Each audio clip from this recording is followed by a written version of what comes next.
Hello everyone, it's Sheila with Little Shop of Journals. I've had a few requests.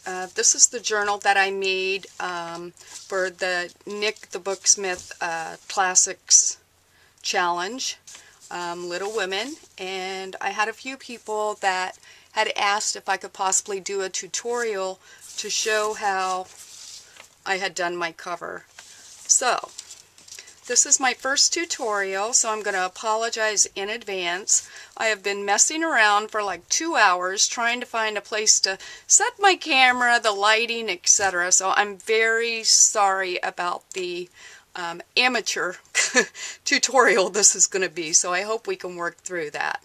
But thanks for your interest, and let's get started.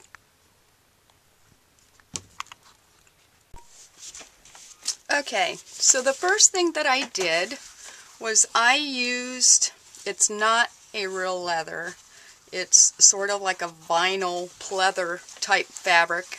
It has sort of a felt back to it. I don't know if you can see that well enough. It's not real thick, but just some pleather, I'll call it. I actually found it at Joann's on the discount rack.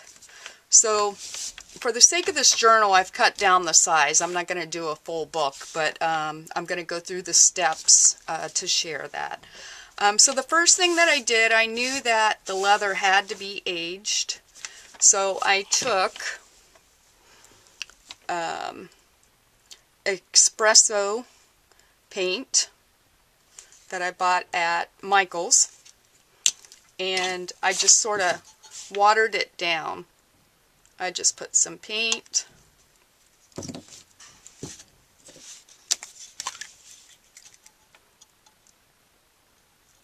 just a little bit of water,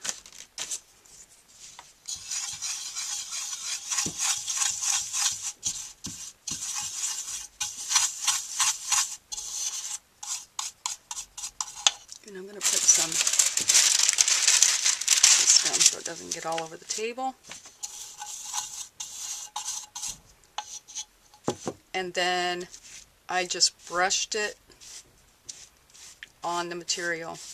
I didn't do the whole piece when I was making that journal because I knew the part that was going to cover my spine and around the edges were going to show. So that's what I focused on as I was doing this.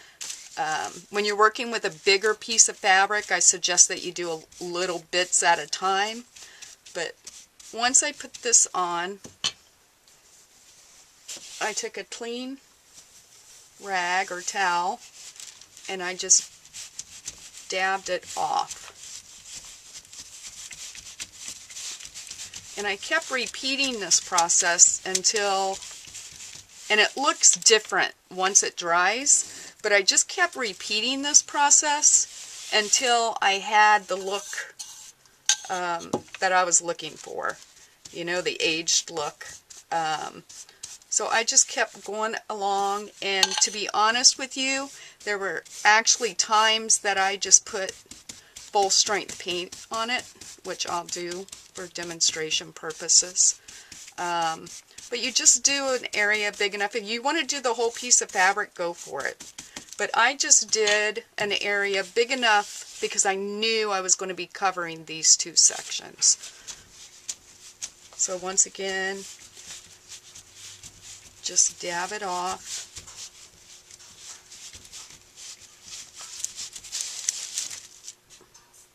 I think I will go in with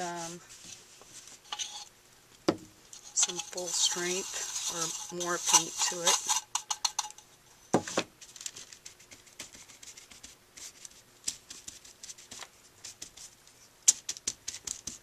When it dries, it's a whole different appearance. Totally different appearance. And I'll show you that here in a second. So I just basically kept doing this process, letting it dry. I didn't try to use my heat gun on this because of it being like a vinyl type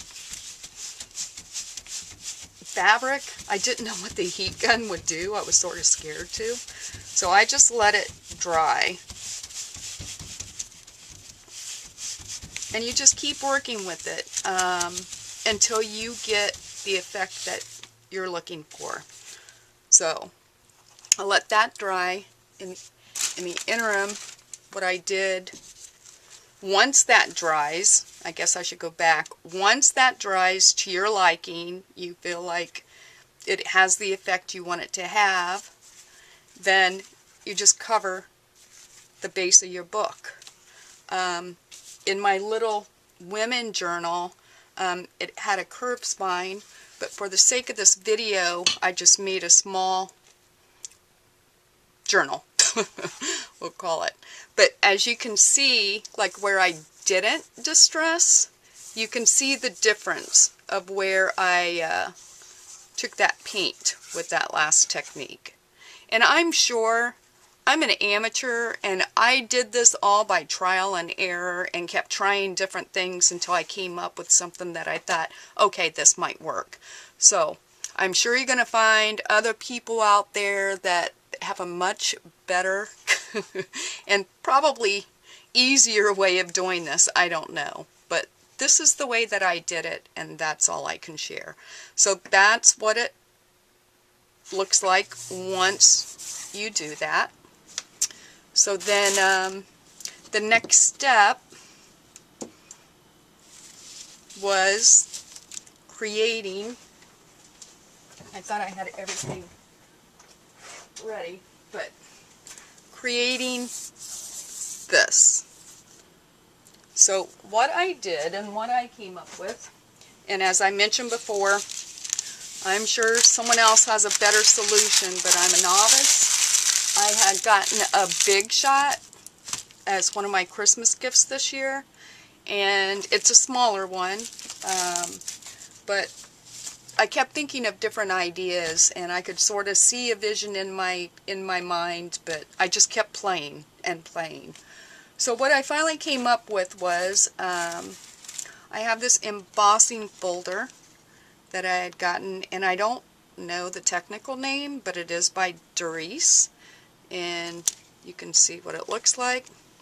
Well, I tried to put the material through with this, and at first I thought it was going to work, but it doesn't. That material will not hold the impression. So then I thought, okay, I'll try a piece of chipboard. Well, my Big Shot wouldn't handle that, so that didn't work. So I came up with solution number 3.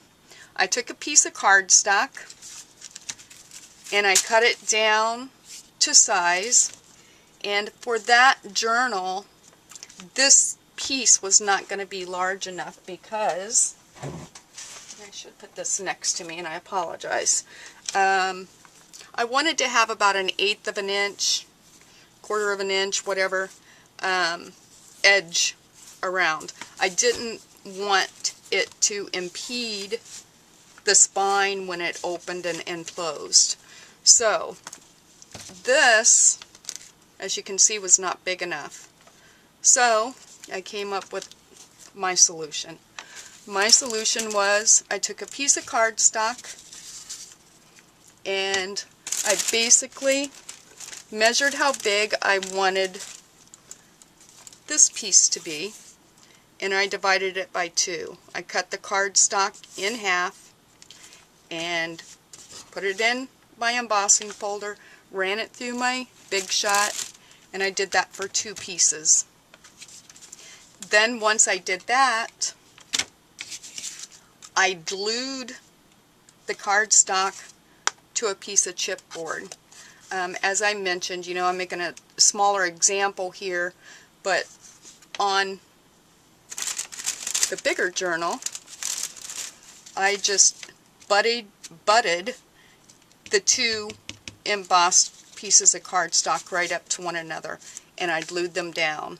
And at first I could see a little bit of a line, and I didn't know if it was going to work or not, but once it dried, you really had to look to be able to see the seam. So that's step 2, embossing the cardstock, gluing it down to a piece of chipboard. Then the next step, which is a messy step, I must say. The next thing that I did, which also helped to hide that seam, was I took a piece of tissue paper,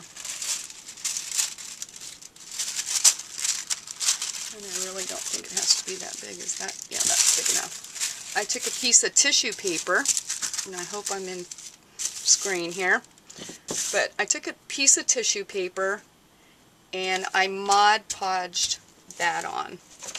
And we'll just do that real quick.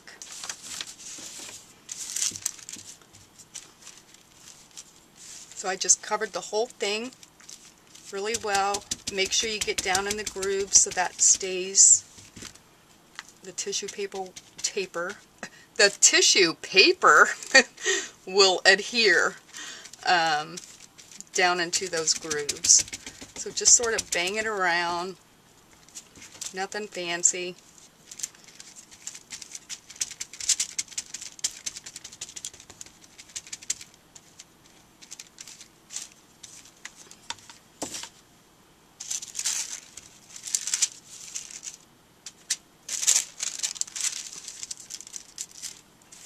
Just lightly. And then I took another brush. Had to be sort of tender, but you want to get that tissue paper down in those grooves. So I just covered it in tissue paper. I wrapped it around. I would cut this down smaller, and so this doesn't turn into a 4-hour video. I'm not going to do that, but you get the drift. Doesn't have to be anything fancy on the back. Just get the edges wrapped and Mod Podge that down so it lies flat. The edges are done, and set this aside, and I let this dry. Alright, then once that was finished, get that glue out of our way, I had this. And what I did was I used Folk Art paint in wrought iron. Has a number 925, and I just painted this, that color. So you get this. That's what it looked like. So once I did that, I knew it couldn't remain like that. That was sort of step one to my madness. Let me get the lid on this Mod Podge, otherwise we're going to have glue everywhere. So then the next thing that I did was I whitewashed over this. And for that, I used Craft Smart in vanilla. And I just dry brushed over that. Not whitewash, dry brush. Where's my... I have some old paper towel here that I use for this. So, to do that, I just get a little bit of paint.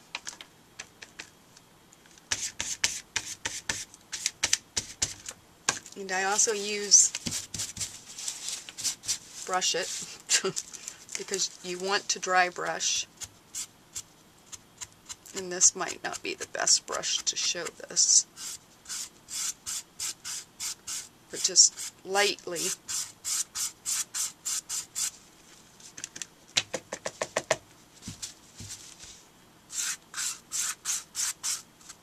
I always start on the edges because it sort of takes those big strokes out. And this isn't the best brush. Alright, so part 2 of this, if you will. Not part 2. I had to start my video over because I made a total mess out of the first one I tried to do. But anyway, take your time. Once you paint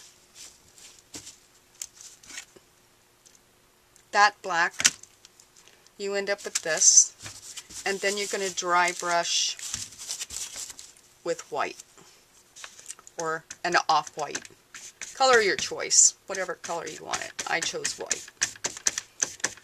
So I think everyone pretty much knows how to dry brush, but I start at the edge to try to just wash this brush out. So I don't know if it's going to cooperate with me or not.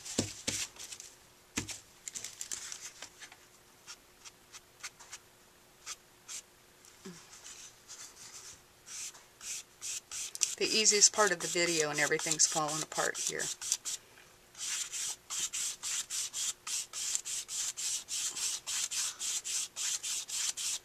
And it's not the look I was going for.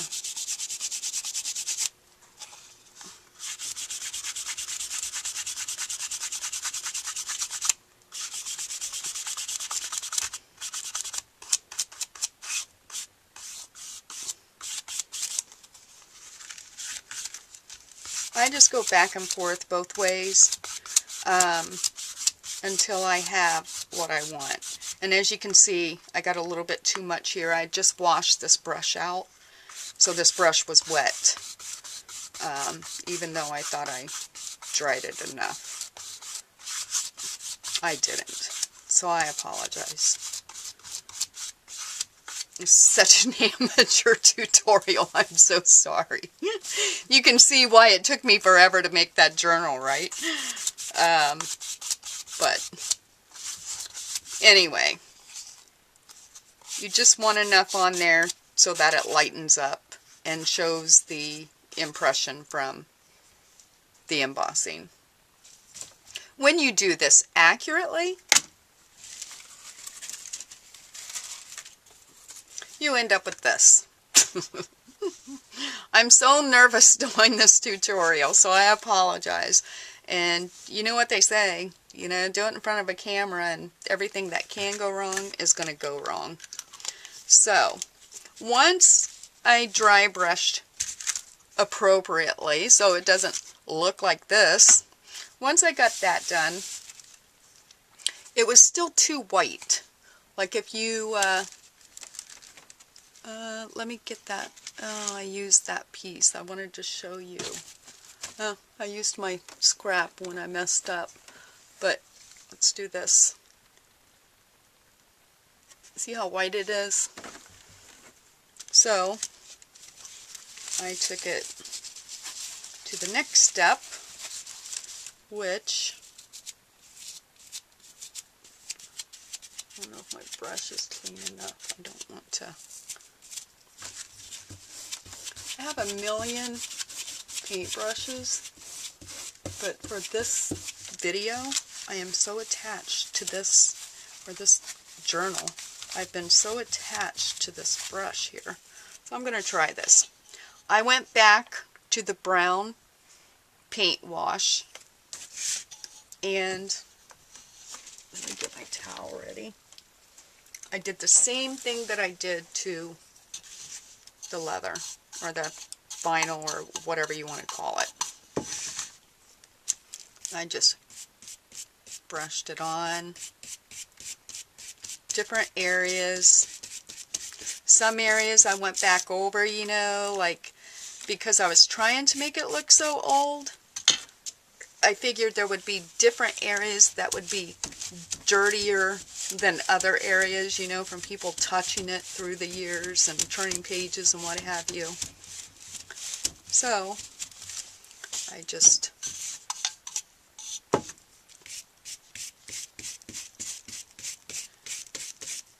aged it again. And on this part, I would do a little section at a time, because I think it must be because of the tissue paper on it or something, even though it's been painted and dry brushed over, but it does pick up, it seems to take the color much quicker. But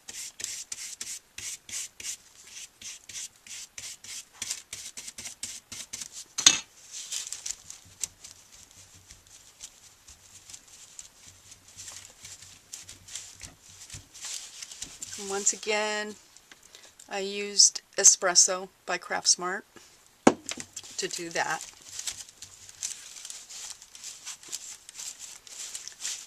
And then you don't want it even all the way through, you know, because through the years things are going to age. It's not all worn and, you know, evenly or whatever. So that's what I went for. So once I got this done and dried, this really dries pretty quick because you are, you know, taking the bulk of the paint off with the towel. But allow dry time between all of these steps. Then I ended up with this. So once you get to this step, I used metallic luster and I used the burnished brass. I also had, I don't know if it's antique gold or a gold tint that I had originally bought to do this.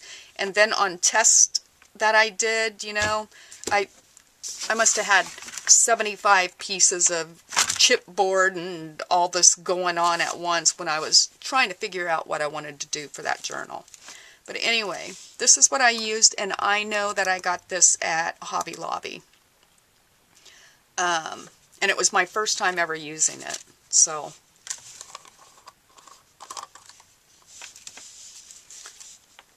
I used my finger and I just put a little bit. This will come out sometimes in globs, so I just kept wiping my finger because I certainly didn't want a big glob of this anywhere. And I don't know if you can see me do this or not. I am practically working in the dark, just so you know, because the lighting on the camera was showing so bright that it had a terrible glare, so I'm basically working by what little bit of light is coming through the window here, and another light that's on in a distance. But for someone like me that is so blind, this has been a challenge. So I just kept going over, and it took me a long time because you've got to take your time. You don't want to get too much on, and to cover that much surface, plus I did the front and the back cover the same way. It took me some time, but I just took my time with it. And you just keep going over all the raised areas, or as many of those as you want. You don't have to do every little bit, because like I said, once again, this was made to look like it was 150 years old, and of course during that time some of that's going to be gone, but can you see? My hands are a mess. I was tea dyeing paper this morning.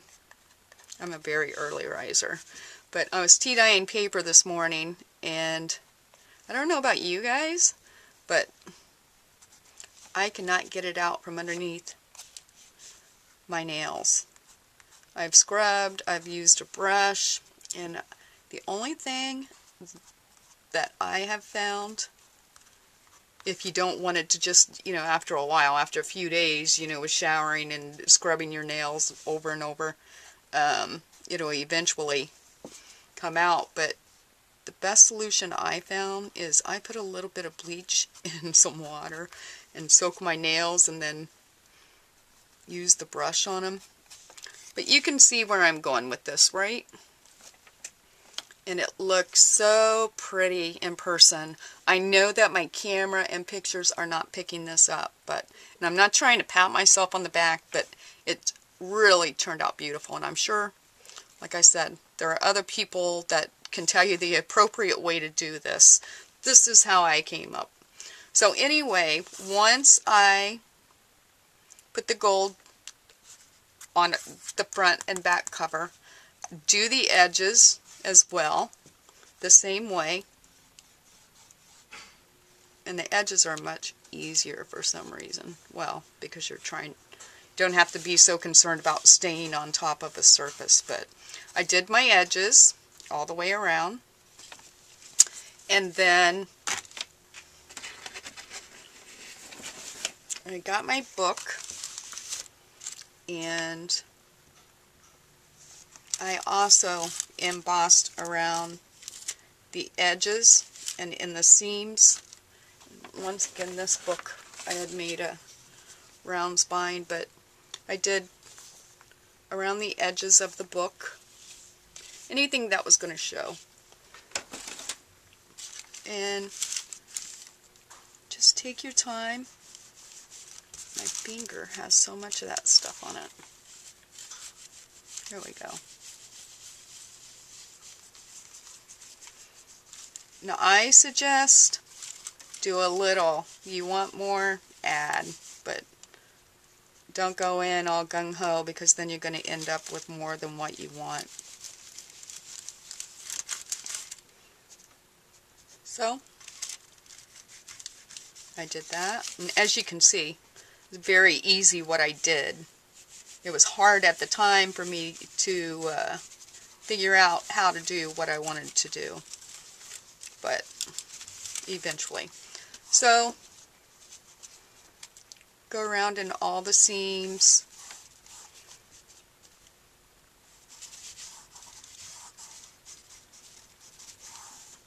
You get the drift, right? I don't think I have to do this whole thing and bore you to death. I'm sure this video is boring enough as it is. So, once I did that, oh, I was going to use this as my example, but anyway, pretend this is all finished. I just didn't want to bore you with you watching me for an hour do this. And once I got all my edges done, everything on here that I thought I wanted, because I will go back and touch up, I took the front and the back panels that I had done, and I put them, you want them so that it's not going to impede, because this is raised up, as you all know. That's raised. So you don't want it to impede your spine, otherwise your book's not going to open and close very well. So once you determine where you want this, and I focused on trying to get these three sides more even than this side. But I think as long as you got at least 1/8 of an inch there, you're alright. So you center that, and I used, hopefully it's still here, I used this E6000 because I did not want these to come up. You might be able to use Fabri-Tac or something like that. I don't know. But I had made up my mind I was using something that I didn't have to worry about any issue since I was attaching these, with these coming off. So, let me open this so you can see if you're not familiar with it. It's E6000, and I don't know where I got this. I'm sure at one of the hobby stores or Lowe's, something like that, but E6000. And the one thing I will, if you haven't used that before, that I think is a great tip, because I made a journal that I put like a plate on, and I used that, and thank goodness it was for me, but it will seep out. So what I did, I smothered the back of these with that E6000, and I took my finger to make sure around the edge that it had plenty so it would adhere, but that it wouldn't run out, because once I put these, I'll call them plates for lack of a better term, but once I got these positioned and glued, I took a stack of dictionaries and just heavy books, and was very careful so I didn't move this, but I stacked those books on top of that, and I left it alone for like 24 hours.